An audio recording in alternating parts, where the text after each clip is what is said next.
किसी नगर में दानी नामक व्यापारी रहता था।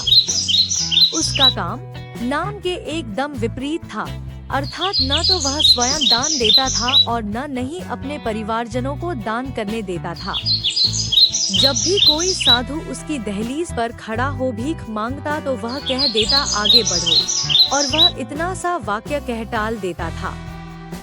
दानी दानी या धर्मी तो था ही नहीं। हाँ, वह अधर्म अवश्य करता था।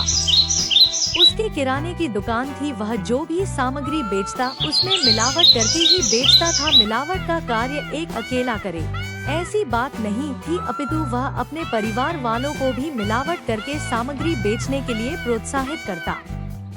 लोग अशुद्ध सामग्री खरीद कर ले जाते और अक्सर बीमार रहते थे। दानी के पुत्र का नाम धीरज था।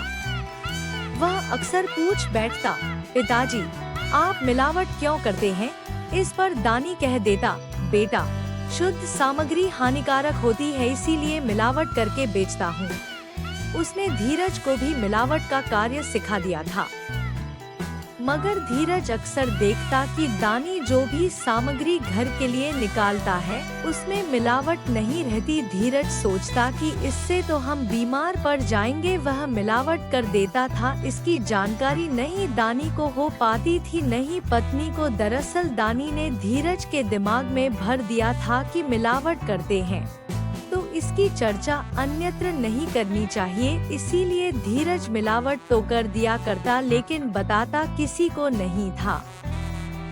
यद्यपि घर के लिए दानी शुद्ध सामग्री निकालता मगर मिलावटी सामग्री खाता, उसे इसका अनुभव अवश्य होता कि खाद्य सामग्रियों में मिलावट हुई है, मगर पूछ नहीं पाता था क्योंकि उसे विश्वास नहीं था कि उसके खाने की वस्तु में भी मिलावट की गई। इसी कारण एक दिन दानी इतना बीमार पड़ गया कि खाट से उठना तक मुश्किल हो गया। अब वह खाट में ही पड़े पड़े भोजन करता, दूध पीता। अक्सर दूध देने की जिम्मेदारी धीरज पर आ जाती। वह देखता जो दूध माँ ने पिता के लिए दिया है वह शुद्ध है, अर्थात उसमें मिलावट नहीं की गई है। वह सोचता कि यदि पिताजी को शुद्ध दूध दे दिया तो वे और अधिक बीमार हो जाएंगे।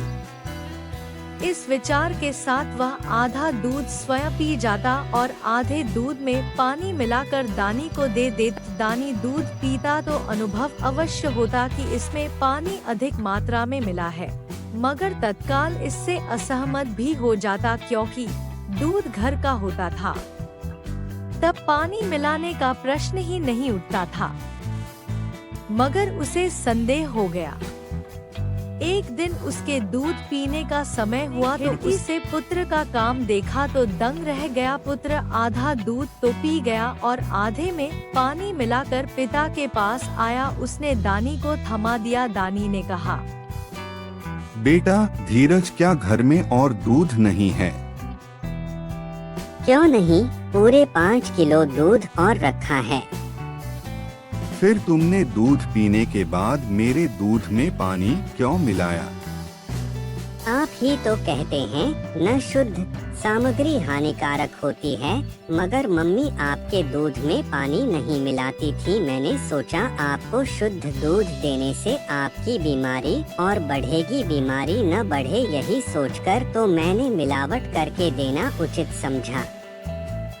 बुरी शिक्षा का परिणाम दानी ने देख लिया था। तब से उसने नहीं मिलावट करने की शिक्षा दी, अपितु मिलावट से होने वाली हानियां भी गिनाने लगा। इतना ही नहीं, वह अब जो भी दहलीज पर आता उन्हें भोजन अवश्य देता, वह भी शुद्ध।